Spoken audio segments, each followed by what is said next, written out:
Equilíbrio químico. Nossa segunda aula. Certo? Bora lá, vamos começar.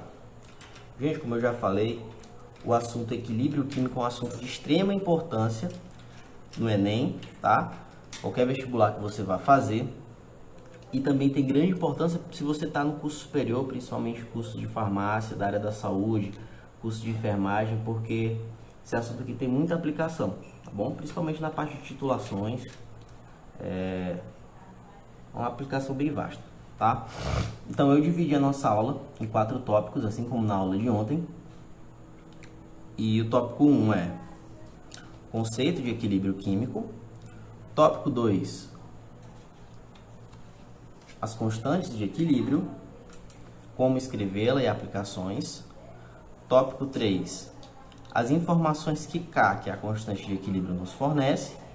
E tópico 4, os fatores que afetam o equilíbrio e o princípio de Le Chatelier. Só desativar os comentários. A gente não tem nenhum impedimento aqui na nossa aula. Certo? E essa é a nossa aula de número 2.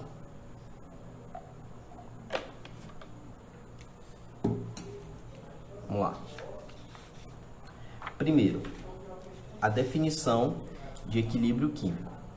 Antes da gente começar a falar sobre equilíbrio químico, é importante que vocês saibam que as reações químicas, elas podem ser reversíveis. O que é uma reação reversível? É uma reação que acontece tanto no sentido direto quanto no sentido inverso, tá certo? E o equilíbrio químico ele vai ser um processo que vai acontecer nessas reações, tá bom? Reações que são reações, digamos, completas, a gente não vai ter um processo de equilíbrio.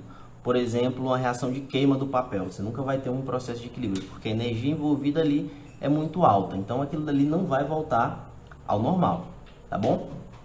Então, o equilíbrio ele é um processo dinâmico. Então, se eu tiver uma reação A mais B se tornando C, ou então AB, vou deixar AB.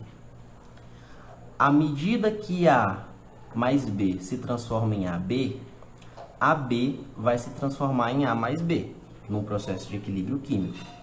Isso é um processo que às vezes os alunos têm um pouco de dificuldade de interpretar, porque às vezes eles acreditam, vocês acreditam que a reação em equilíbrio vai acabar, tá bom? Mas ela nunca acaba. Quando você chega ao equilíbrio, a reação continua. E é por isso que a gente diz que o equilíbrio é um processo dinâmico. Um exemplo que eu posso dar para vocês tentarem entender como é que acontece esse processo de equilíbrio, é uma estação de esqui. Imagine que uma estação de esqui, vou tentar desenhar aqui, tá? Eu sou um péssimo desenhista. Aqui eu tenho os esquiadores aqui em cima, né? Os esquiadores aqui. E aqui eu tenho aquele carrinho que leva eles daqui de baixo para cima, né? Pá, tem um carrinho aqui. Imagine que os esquiadores, eles descem e sobem na mesma velocidade. Descem e sobem na mesma velocidade. E por isso acontecer, a quantidade de esquiadores que estão aqui embaixo e a quantidade de esquiadores que está aqui em cima, ela não vai se alterar. E é justamente aí que a gente vai ter um processo de equilíbrio, tá bom? Assim como na química. Na química, o equilíbrio ele é atingido quando as concentrações de reagentes e produtos não variam e as velocidades direta e inversa são iguais, tá certo? Então, foi justamente essas duas observações que eu coloquei. Concentrações de reagentes e produtos permanece constante, ou seja, ela não varia, e a velocidade direta e inversa é igual, tá bom? Uma coisa que eu gostaria de diferenciar aqui com vocês é equilíbrio químico de equilíbrio físico. Qual é a principal diferença? No equilíbrio químico, eu vou ter transformações de uma substância em outra. E no equilíbrio físico, eu vou ter uma mudança de estado físico. Eu não sei se vocês sabem, mas se você tiver um copo d'água, imagina que isso aqui é um copinho d'água. Copinho d'água aqui, tá? Essa água aqui, ela está no estado líquido. Porém, na nossa atmosfera, tem diversas moléculas de água, tá? Infinitas moléculas de água. Então, à medida que essa água que está aqui no estado líquido evapora, existe também uma água que está no estado vapor que passa para o estado líquido. Isso daqui é um processo de equilíbrio constante, tá? Eu tenho água passando do estado líquido para o estado gasoso e água passando do estado gasoso para o estado líquido. Isso aqui é o que a gente chama de equilíbrio físico. No equilíbrio químico não vai ser isso que vai acontecer. O que vai acontecer vão ser substâncias se transformando em outras e voltando constantemente, indo e voltando a velocidades iguais e as concentrações não se alteram, certo? Um exemplo aqui visual que eu fui buscar para vocês. Nós temos aqui o sistema do tetróxido de dinitrogênio e do óxido de nitrogênio, dióxido de nitrogênio. O que acontece? Essas duas substâncias elas entram em equilíbrio dinâmico e o tetróxido de dinitrogênio ele é um gás incolor. Porém, o óxido de nitrogênio ele é um gás marrom escuro. Então, quando a gente coloca essas duas reações, essa substância aqui em um recipiente fechado, qualquer perturbação vai fazer com que ela se transforme nessa outra aqui. Então, o gás que é incolor, ele vai ficando marrom escuro, tá certo? Só que ele não vai ficar 100% marrom escuro. Por quê? Porque vai existir no sistema tanto esse aqui que é marrom escuro, como esse aqui que é incolor. Tá certo, gente? Isso aqui é bem simples, tá? Só uma introdução. Agora nós vamos ver aqui as constantes de equilíbrio. O que é a constante de equilíbrio? A constante de equilíbrio ela é uma relação matemática em que eu consigo expressar a condição do equilíbrio químico, tá certo? E essa relação matemática, a gente conhece ela na química também como a lei da ação das massas, tá? Lei da ação das massas. Tem várias aplicações. Lei da ação das massas. Então, bora lá. Ó. Dada uma reação A mols de A mais B mols de B, formando C mols de C mais D mols de D em equilíbrio, a constante de equilíbrio, K, muitas vezes também chamada de Kc, vai ser expressa da seguinte maneira. Ó. Eu vou colocar os reagentes elevado aos seus coeficientes estequiométricos multiplicados, divididos, aliás, vou colocar os produtos elevados aos seus coeficientes estequiométricos, dividido pela concentração dos reagentes também elevados aos seus coeficientes estequiométricos. Como é que isso daqui pode aparecer numa questão? A questão vai te dar as concentrações de todas as espécies químicas, por exemplo, te dá a concentração de A, de B, de C e de D, e às vezes pode colocar para você balancear essa equação, tá certo? E aí você vai colocar, joga no valor, monta a expressão e calcula, tá? Não tem muito segredo, é bem simples. Então vamos lá, vamos escrever a constante de equilíbrio para essa reação que a gente viu anteriormente, que é a conversão do tetróxido de dinitrogênio no dióxido de nitrogênio. A equação já está balanceada, ó. Aqui desse lado eu tenho 2 átomos de nitrogênio, aqui eu tenho 2 também, aqui eu tenho 4 átomos de oxigênio, aqui eu tenho 2 vezes 2, 4 também. Vamos escrever a constante, Kc. Passa uma barrinha aqui, né? É sempre produto sobre reagente elevado ao coeficiente estequiométrico. Então, eu coloco aqui a concentração de NO2 elevado a 2, que é o coeficiente estequiométrico, dividido pela concentração de N2O4. Beleza? Só isso, tá? Só estou escrevendo a expressão da constante de equilíbrio. A gente ainda não começou a fazer esse cálculo, tá certo? Vamos fazer mais um aqui, que é dessa reação. Reação de dissociação do ácido fluorídrico. O ácido fluorídrico reagindo com água, formando H3O+, e F-. E quando a gente chega nesse ponto aqui, é importante salientar uma coisa muito importante, que sólidos e substâncias puras, como a água, não entram na expressão de K. Por quê? Porque esse tipo de substância aqui, ele tem uma concentração constante.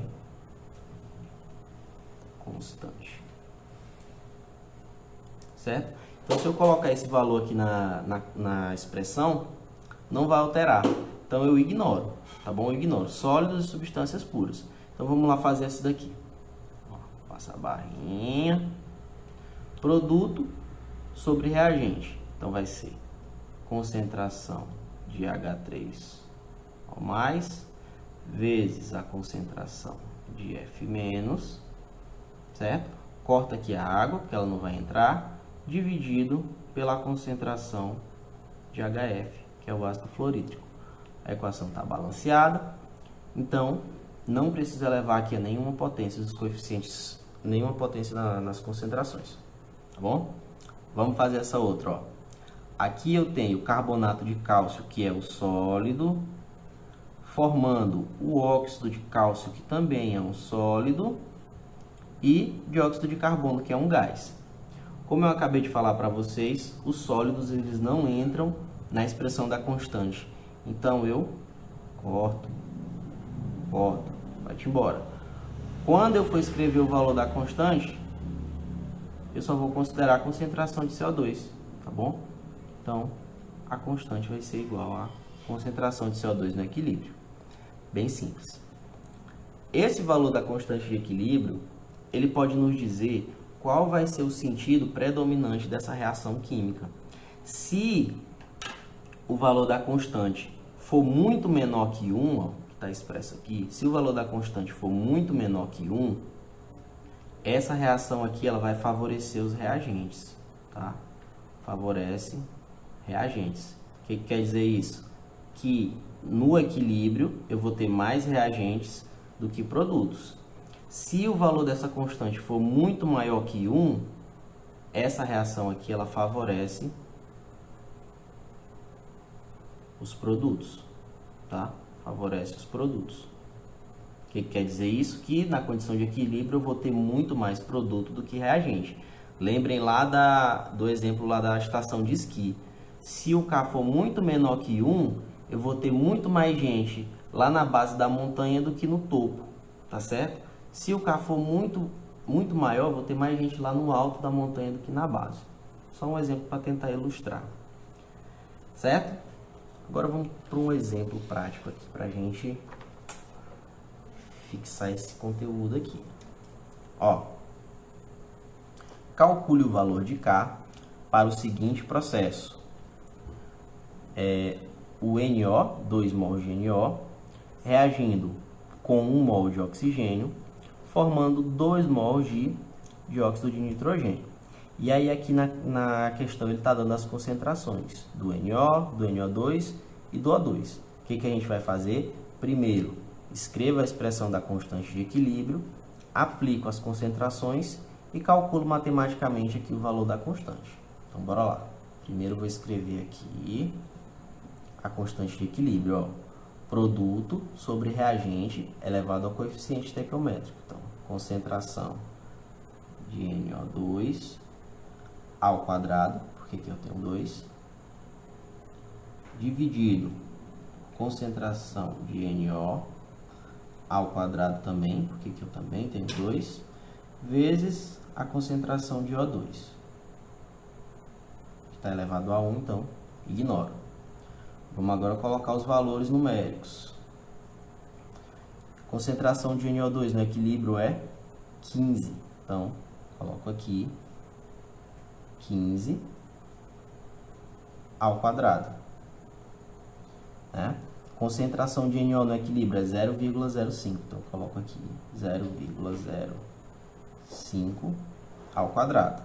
E a concentração de O2 é 0,1. Agora eu vou calcular, ó. 15 ao quadrado, eu sei que é 225. Então, eu já coloco aqui 225. 0,05 ao quadrado dá 0,0025.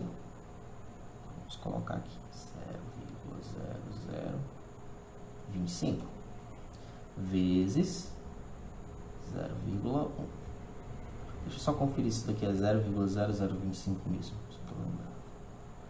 5 vezes 0,05. 5 vezes 5, 25. 5 vai 2. 5 vezes 0, 0 mais 2. 2, 5 vezes 0, 0. 0, 0, 0, 0, 0 e 0. 5, 2, 0, 0, 0. 1, 2, 3, 4. 1, 2, 3, 4. Tá certo, é isso mesmo. Então, agora a gente vai realizar esse produto aqui embaixo, dividir pelo de cima. O que eu vou fazer aqui para facilitar a nossa conta, para a gente não ficar fazendo um monte de divisão por número decimal? Eu vou converter esse número aqui numa potência de base 10 e esse daqui também, tá bom? Ó. 225. 0,025. Eu coloco aqui 1, ando a vírgula duas casas decimais, tá? Eu vou escrever esse número como sendo 25 vezes 10 a menos 2. Por que eu coloquei 25? Porque eu sei que o 225 é divisível por 25. Então, para tentar facilitar a conta, tá? Ó. Aliás, menos 2 não. É 1, 2, 3, 4. 10 a menos 4. Vezes 0,1. O 0,1 é 1 vezes 10 a menos 1. Então, coloco aqui 10 a menos 1. O que eu posso fazer? Divido 225 por 25, que vai dar 9, tá? Esse 10 a menos 4 vezes 10 a menos 1, conserva a base e soma os expoentes. Vai ficar 10 menos 4 mais menos 1 dá menos 5. Isso daqui, como está com o expoente negativo, se eu quero colocar ele em cima, ele fica positivo. Então, vai ficar 9 vezes 10 elevado a 5. Esse aqui é o valor da constante. E esse valor aqui é um valor muito maior do que 1. E eu posso dizer que essa reação aqui, no equilíbrio, ele vai favorecer a formação do produto aqui do NO2. Tá bom? Outra aplicação aqui do valor da constante de equilíbrio é que eu consigo, sabendo o valor da constante, eu posso descobrir a concentração de uma das espécies no equilíbrio, tá? Ó, o valor de K para o processo abaixo é 216. Qual é o processo? É o monóxido de carbono reagindo com gás cloro, formando esse composto aqui que eu esqueci o nome, eu não vou falar agora. Calcule a concentração de COCl2 no equilíbrio, sabendo que a concentração de CO é 0,012 e a de Cl2 é 0,054. Vou fazer primeiro, vou escrever a expressão da constante. Aqui, vou escrever a expressão da constante. Produto sobre reagente. Então, concentração de COCl2,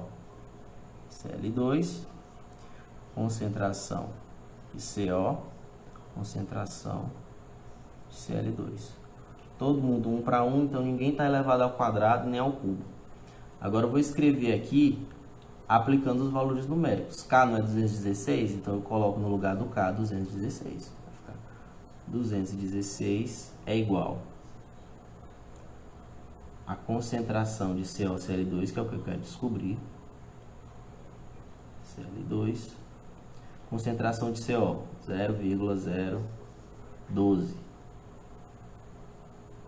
vezes a concentração de Cl2, 0,054, vezes 0,054. Agora é só resolver, ó. Esses dois aqui estão multiplicando, eu quero isolar esse daqui. Aliás, estão dividindo aqui embaixo, jogo eles para o outro lado multiplicando. Aí eu vou ficar aqui, concentração de COCl2 é igual a 216 vezes 0,012 vezes 0,054. Tá bom? Quando eu fizer essa conta aqui, eu vou achar que esse valor é 0,14. tá? Eu decorei esse valor aqui para não ter que fazer essa conta aqui todinha com vocês, senão a multiplicação na hora lá a gente vai perder muito tempo. Mas o que eu recomendo que vocês façam, ó, passa isso aqui para a potência de base 10, que vai ficar 1,2 vezes 10 a menos 2. Passa isso aqui para a potência de base 10 também, fica 5,4 vezes 10 a menos 2. Faz a operação das potências aqui, faz a operação dos valores numéricos, multiplica por 216. Isso aqui dá para fazer na mão, tá? Só não estou fazendo por conta de tempo mesmo.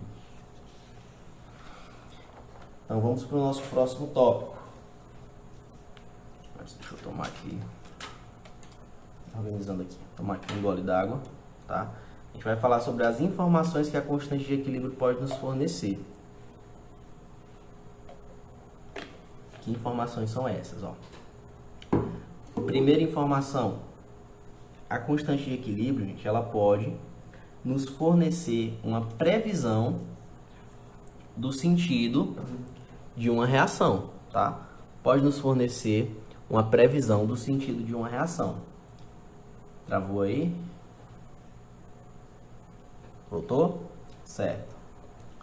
Como é que se dá essa previsão? Gente, eu tendo uma reação química que eu conheço o valor da constante, eu posso realizar um experimento e comparar o valor de uma constante, digamos, momentânea, com o valor dessa constante de equilíbrio. Essa constante momentânea, eu vou chamar ela de QC. Esse QC é o valor da constante de equilíbrio aplicado em qualquer instante da reação, tá certo? Em qualquer instante da reação. Então, vamos ver bem aqui um experimento bem simples, ó. Eu estou considerando essa reação do hidrogênio reagindo com iodo, formando o ácido iodídrico. Essa reação ela tem uma constante de equilíbrio 54,3. E aí eu vou fazer um experimento onde eu vou misturar 0,243 mols de H2, 0,146 mols de I2 e 1,98 mols de HI. E aí eu vou procurar essa constante QC. Vou escrever a expressão aqui. Né? Produto sobre reagente. Então é concentração de HI ao quadrado, concentração de HI é 1,98 ao quadrado, dividido por concentração de H2 vezes a concentração de I2. Concentração de I2, 0,146. E a concentração de H2, 0,243.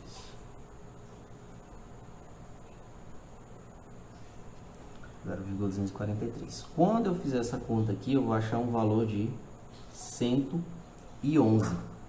Então, a constante Q, para essas concentrações aqui, ela é muito superior ao valor de K. Se ela é superior ao valor de K, o que vai acontecer? Quer dizer que nessas condições aqui eu tenho muito mais produtos do que reagentes. E o que acontece é que a reação se desloca no sentido de formar reagentes, tá certo? E aí aqui eu tenho três condições, ó. O Q menor que o K, o Q igual ao K e o Q maior que o K, que foi essa situação que a gente viu. Quando o Q é menor que o K, a reação vai se deslocar para formar produtos. Desloca para produtos. Quando o Q é igual ao K, quer dizer que eu estou no equilíbrio. Tá? As concentrações fornecidas dizem que eu estou no equilíbrio. E quando o Q é maior que o K, eu vou formar reagentes. Tá certo? Então, esse cálculo da concentração de Q, só lembrando, aliás, o cálculo da constante Q, ele é feito utilizando concentrações da espécie que não, aliás, das espécies quando elas não estão no equilíbrio, tá certo? Outra informação que a constante de equilíbrio nos fornece é que eu posso fazer o cálculo da concentração das espécies no equilíbrio, tá certo? A partir de K. sabendo algumas informações iniciais, eu consigo saber como é que vai estar a reação no equilíbrio. Exemplo aqui, ó. Sabendo K, nós podemos calcular a concentração das espécies no equilíbrio a partir da concentração inicial. Vejamos esse exemplo aqui, ó. Esse composto orgânico, que é o cis-estilbeno, se transforma no trans-estilbeno. A diferença entre o cis-estilbeno e o trans-estilbeno vai ser só uma posição que a molécula vai estar, tá certo? Mas eles são compostos diferentes, são o que a gente chama de isômeros lá na química orgânica. Talvez a gente veja um pouco sobre isso amanhã. A concentração inicial do cis-estilbeno é 0,85. E a concentração inicial do trans-estilbeno é 0, porque a reação não aconteceu ainda. Quando eu coloco esses dois aqui para reagir, eu vou ter uma variação na concentração do cis-estilbeno. Então, esse daqui ele vai diminuir uma quantidade que eu não sei. E aí eu vou chamar essa quantidade de X. Então, ele vai diminuir X. Tá certo?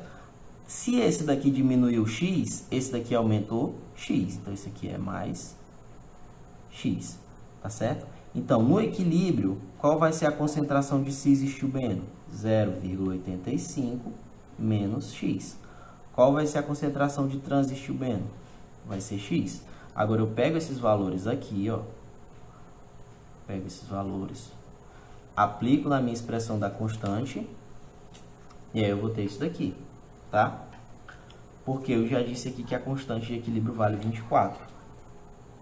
Então, eu vou ter 24 é igual a x sobre 0,85 menos x.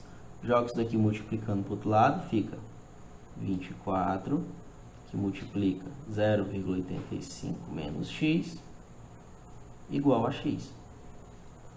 24 vezes 0,85, deixa eu fazer aqui no cantinho, 24, 0,85. 4 vezes 5, 40, boto 0, vai 4. Aliás, 4 vezes 5, 20, boto 0, vai 2. 4 vezes 8 dá 32, mais 2, 34. Boto 4, vai 3. 4 vezes 0, 0, mais 3, 3. 2 vezes 5, 10. Coloco 0, vai 1. 2 vezes 8 dá 16, mais 1, 17. 7, vai 1. 2 vezes 0, 0, mais 1, 1. 0, 4. 3 mais 7, 10. 0, vai 1, 2. Aqui a vírgula está uma, duas casas, então vem uma, duas casas. Aí eu fico com 20,4 menos 24 vezes x dá 24x igual a x. Esse 24x está negativo, vai para o outro lado positivo. Aí eu fico com 24x mais x igual a 20,4. Vou ficar com 25x igual a 20,4. X é igual a 20,4 dividido por 25. Certo? 20,4 dividido por 25. Quanto é que dá 20,4 dividido por 25? Esse valor aqui eu não coloquei. Não decorei, né? Então, a vírgula de uma casa para cá e eu coloco um zero. Eu fico com 204 dividido por 25. O zero e uma vírgula. 204 por 25 vai dar algo em torno de 8. 8 vezes 25 vai dar 200. Sobra 4. Coloco um zero. 40 por 25 dá 1. 25. Sobra 15. Coloco um zero. 150 por 25 dá 6. Então, 0,816 é o valor da concentração. Aliás, é o valor de x. Aplicando esse valor de x aqui, eu vou encontrar as concentrações. Ó. Esse daqui é 0,85 menos 0,816, que é o do cis-estilbeno. E do trans-estilbeno vai ser exatamente o 0,816. Tá certo? É só eu colocar esse valor. 0,85 menos 0,816. Isso daqui vai dar 0,06, deixa eu ver, 85 para 15, aliás, 50 para 0,034, tá? Acho que é mais ou menos isso. Tentei fazer de cabeça aqui. Tá certo? Eu sei que tem muita conta nesse assunto aqui. E eu não mostrei nem a metade ainda para vocês, tá? Tem muito mais conta. A gente pode aplicar até a fórmula de Bhaskara para fazer esse processo aqui. Bom? Bora lá, bora seguir em frente. Agora, por último, nós vamos estudar os fatores que afetam o equilíbrio químico, certo? Esses fatores, eles são 4. Concentração, volume, pressão, temperatura, tá? Concentração, volume, pressão e temperatura. Mas antes da gente ver especificamente esses 4 fatores, nós precisamos entender um princípio muito importante no estudo do equilíbrio químico, que é o princípio de Le Chatelier. Tá? O que diz o princípio de Le Chatelier? O princípio de Le Chatelier diz o seguinte, que se o equilíbrio for perturbado, o sistema se ajusta para minimizar a perturbação. Vocês já viram aqueles cavalinhos de pau, uma cadeira de balanço? Que ela tem um negocinho aqui embaixo, né? Uma cadeirinha de balanço aqui, cadeirinha da vovó. Quando a cadeira está parada e você toca lá nela, a cadeirinha vai balançar, né? Para lá e para cá. Só que a própria estrutura da cadeira vai fazer com que a cadeira volte ao seu estado normal, a ficar parada. Quando você empurra ela, ela não vai ficar balançando lá para sempre, não é mesmo? Então, isso é um exemplo prático do que acontece no princípio de Le Chatelier. Quando eu tenho um sistema acontecendo uma reação química e eu mexo nesse sistema, eu balanço esse sistema lá, balanço em questões da concentração, do volume, da pressão e temperatura, o sistema vai se ajustar a fim de atingir novamente a condição de equilíbrio, certo? Então, digamos que eu tenho uma variação na concentração, que é o nosso primeiro conceito, variação na concentração, ó. Essa reação aqui que é a reação de formação da amônia. Se eu aumentar a quantidade de amônia, o que vai acontecer? O que acontece é que o sistema vai se reajustar para que uma parte dessa amônia que eu adicionei no sistema, ela vá para cá, tá? E volte a formar os reagentes. Ou se eu aumentar a concentração dos reagentes, uma parte desses reagentes vai passar para cá, tá certo? Para formar os produtos. Então, quando eu aumento a concentração dos reagentes ou dos produtos, o equilíbrio vai se deslocar no sentido oposto, tá certo? Agora, se eu diminuo a concentração de amônia, aí o equilíbrio vai se deslocar no sentido da formação de amônia. Se eu tiro essa amônia que está lá, ou se eu diminuo a concentração de N2 ou de 3H2, o equilíbrio vai se deslocar no sentido da formação dos produtos. Então, eu posso escrever o seguinte, ó, bota aqui, aumenta, diminui. Quando eu aumento, o equilíbrio se desloca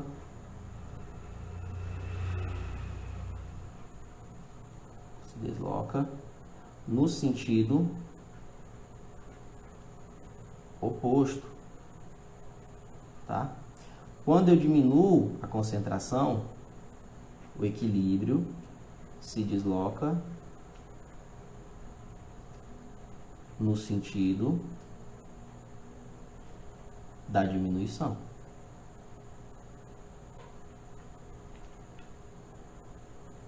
Certo? Lembrem disso daqui. Quando aumenta, quando diminui a concentração. Variação na pressão e no volume.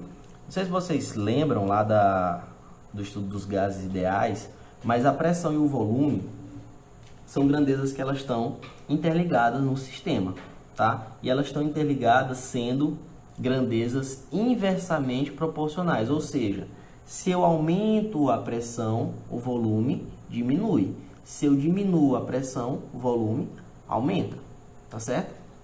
Sabendo disso, vamos analisar aqui o seguinte sistema, que é aquele sisteminha que a gente olhou lá no começo, do tetróxido de nitrogênio formando o dióxido de nitrogênio.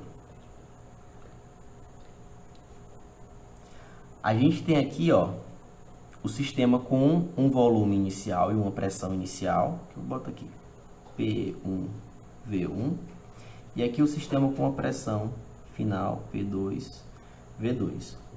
A pressão final é maior do que a pressão inicial. A pressão final é maior do que a pressão inicial. Se eu estou aumentando a pressão aqui, isso significa que por eu ter mais mols de átomos de dióxido de nitrogênio, se eu tenho mais mols de átomos de dióxido de nitrogênio, e ele está elevado aqui ao quadrado, a concentração dessa espécie aqui vai aumentar, porque o volume está diminuindo. E a concentração dessa espécie aqui, por mais que ela aumente também, ela não vai aumentar na mesma magnitude dessa, certo? Então, isso daí nos diz que essa variação, ela vai favorecer a formação do menor volume, tá? Se eu aumento a pressão, eu vou favorecer a formação do menor volume, ou do menor número de mols, que é o que está escrito bem aqui, ó. Certo? Quando eu aumento a pressão, eu vou favorecer a reação em que ocorre a diminuição do volume total de mols de gases. Se eu diminuir a pressão, vai acontecer que eu vou favorecer a reação em que ocorre um aumento do número total de mols. Ó, aqui eu tenho 2 mols, aqui eu só tenho 1, tá bom? Gente, se você está assistindo essa live aí agora, eu peço que você tire um print. Quando acabar a live, você vai lá nos seus stories, me marca lá, que eu vou repostar todos, tá bom? Faz esse favor aí pro tio aqui, pro tio crescer no Instagram. E a variação na temperatura? Bora lá. Sempre, quando essas reações aqui acontecem, uma delas vai ser endotérmica e a outra vai ser exotérmica. O que é uma reação endotérmica? Que para ela acontecer, ela absorve calor do ambiente. O que é uma reação exotérmica? Que para ela acontecer, ela libera calor para o ambiente. Então, a variação na temperatura ela vai depender diretamente disso, tá certo? Se eu aumento a temperatura, eu vou favorecer a reação endotérmica, que nesse caso aqui é a formação do NO2. Se eu aumento a temperatura, eu favoreço essa reação aqui, porque ela é a endotérmica. Se eu diminuo a temperatura, eu vou favorecer a formação do N2O4. Por quê? Porque essa reação aqui é a exotérmica. Tá certo, gente? Acho que era isso que eu tinha para falar para vocês hoje. Eu queria agradecer a presença de cada um de vocês aqui comigo e dizer que amanhã tem mais, tá certo? Amanhã, deixa eu virar aqui a câmera. Amanhã nós vamos estudar reações orgânicas, tá certo? Ver um pouquinho da química orgânica, um pouquinho do que pode cair no Enem lá na prova de vocês, porque química orgânica é disparado o assunto mais cobrado dessa prova. Então eu espero que todos vocês estejam aqui e muito obrigado. Tira o print aqui da live, tá? Posta aí nos seus stories e tchau, tchau.